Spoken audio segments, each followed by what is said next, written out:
What's up, everybody? Welcome back to the channel. On today's little episode, going to be replacing the spark plugs and the wires on the FJ. So it should be pretty fun. Distributor is way down yonder. If you can even see it down there. So, gonna have to get to that and pop that off, clean the points, because it's apparently it's the factory one on there, which blows my mind. But I got a rotor cap, not the distributor cap, but the rotor cap. So I got one of those. Apparently it was the last one completely in stock, so hopefully it's the same one that I need, because apparently they had a couple different variations of the distributor depending on what marketplace you bought your car from. So yeah, we'll get to it. So got the spark plug wires pulled off of the top of the distributor, and look at how bad this is. Hold on, let me get this light out of there so it can just be one light. Okay, hold on, bear with me, it's tight spaces. Okay, those plug wires look like shit, but that coil wire in the center is gone. I don't even know how this thing was going. And this top one that you're seeing closest to us wasn't even all the way plugged in, so the end is all burnt on it where it's been arcing to it forever. So, but it's a little bit different down there than the kit that I have. I wonder if that's because this one's just for an fj20et and mine's the turbo or what, but anywho, got some new HKS plugs. I asked the company over in Japan and they said this is what they run. So the HKS Superfires. So we're going to be putting those in there. Nifty. And I'm hoping that underneath that distributor is this same rotor head. Because I gave them my VIN number and they gave me basically this whole little kit. And they said it should work for it. You know, if not, adapt or some shit. I'll adapt it to it. It'll work. But we'll see how bad these plugs are, how they look down in there. Hopefully there's not oil down in the plugs, because I'd hate to need to redo the little O-ring gaskets under those that I'm sure are there. Alright, distributor cap is out, and yeah, you can see that the coil one was definitely toasted, that's for sure. Now the guy told me that this is the original distributor head, because you can't get them anymore, and I confirmed that you really can't get these anymore. A lot of people just switch to standalone ECU now these days, and they got all different kinds of configurations. I mean, you can put R35 coil straight onto the plug, so coil on plug, or you can have the multiple coils over there that run off to it, like LS coils or something like that.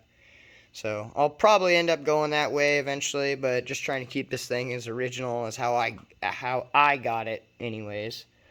The inside of this thing, little beat up. I mean, this is the last one that there is, so I'm going to try to clean those points, but not too hard to where I lose material and then my spark ends up having to jump a little gap. I don't want it to be that bad of a gap. Oh, look, there's the original part number too.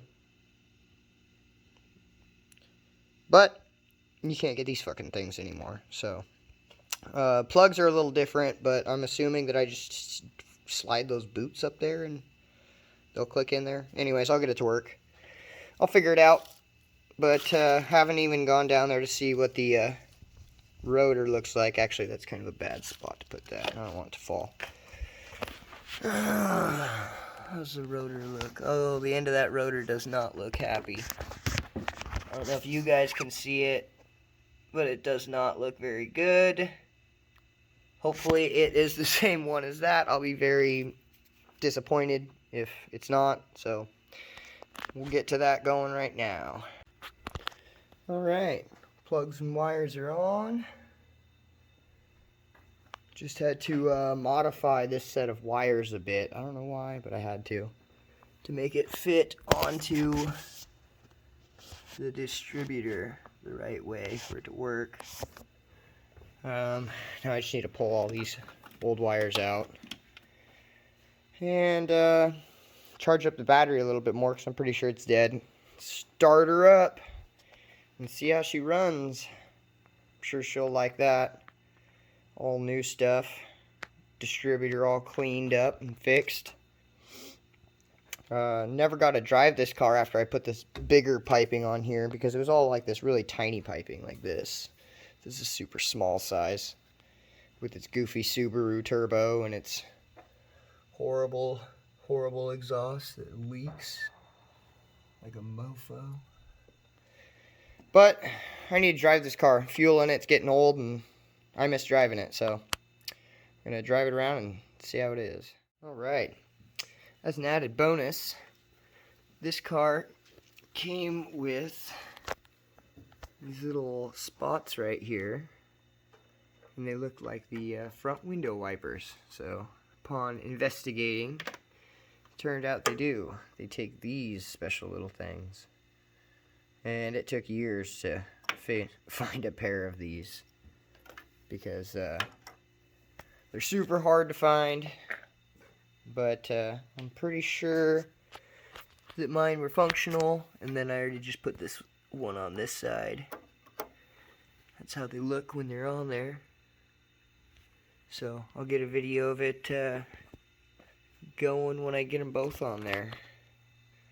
Cool little things that we never got in our country. Alright, now that they are both in there, let's see if they work.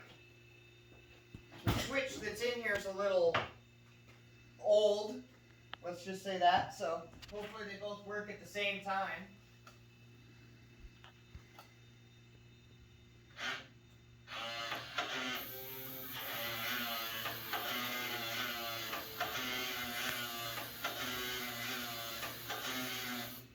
Heck yeah. Back, you know. Alright. Hopefully there's enough juice in this battery to start the car. But we'll see if these new plugs and wires are doing anything good.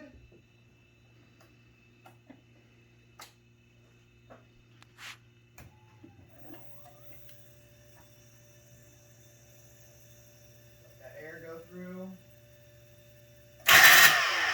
Oh yeah.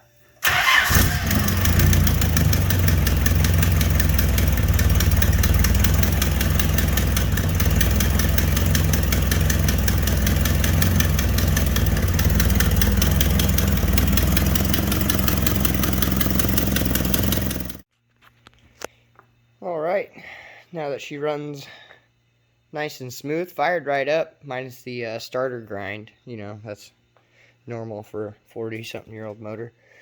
But next big thing is definitely that exhaust manifold crack flange in the back. I can't stand that. It's just driving me crazy. Was going to drive the car, but hearing that, it's just like, that's so fucking horrible. I can't do that. It's just blowing exhaust right up against the firewall. Wouldn't make proper boost, I'm sure. Probably wouldn't be running the best. So definitely lights a fire under me to get the exhaust manifold and new turbo for this thing. Which brings me over to this stuff. This is the full SE body kit, kind of like what's on this car.